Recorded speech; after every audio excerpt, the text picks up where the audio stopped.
સુરતમાં સ્માર્ટ વીજ મીટરનો વિરોધ યથાવત છે। સુરતમાં આપના કાર્યકરોએ સ્માર્ટ વીજ મીટરનો વિરોધ કર્યો। જિલ્લા કલેક્ટરની કચેરી પર વિરોધ કરી સૂત્રોચ્ચાર કર્યા। સ્માર્ટ વીજ મીટર પ્રથા નાબૂદ કરવાની માંગ કરાઈ।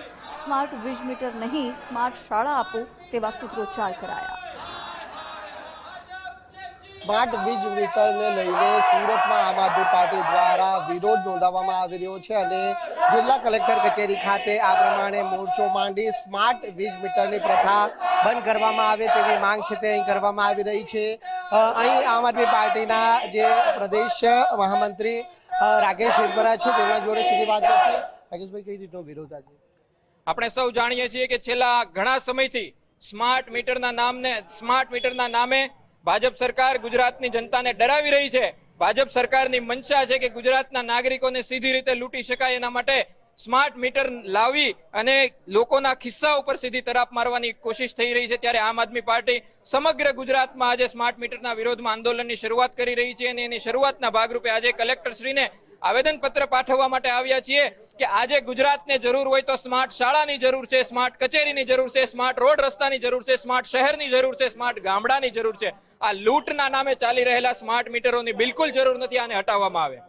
તો બિલકુલ જે પ્રમાણે આપણે સાંભળ્યું હશે કે સ્માર્ટ વીજ મીટરની જરૂર નહીં પરંતુ સ્માર્ટ કચેરી, સ્માર્ટ શાળા સહિત વિવિધ સુવિધાઓને સ્માર્ટ બનાવવામાં આવે તેવી માંગ અહીં કરવામાં આવી રહી છે અને આજે ગુજરાતભરમાં જે રાજ્યવ્યાપી આમ આદમી પાર્ટી દ્વારા જિલ્લા કલેક્ટર કચેરી ખાતે આવેદનપત્ર પાઠવી સ્માર્ટ વીજ મીટરનો આ પ્રમાણેનો વિરોધ છે તે નોંધાવવામાં આવી રહ્યો છે।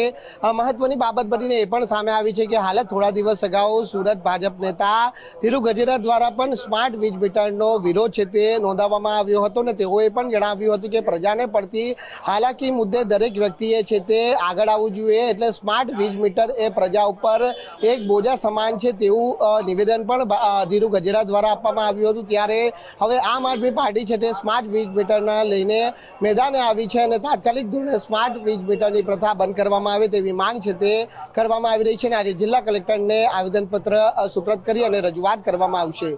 કેમેરામેન કુમાર સાથે રાકેશ બ્રહ્મભટ્ટ, ગુજરાત ફર્સ્ટ, સુરત।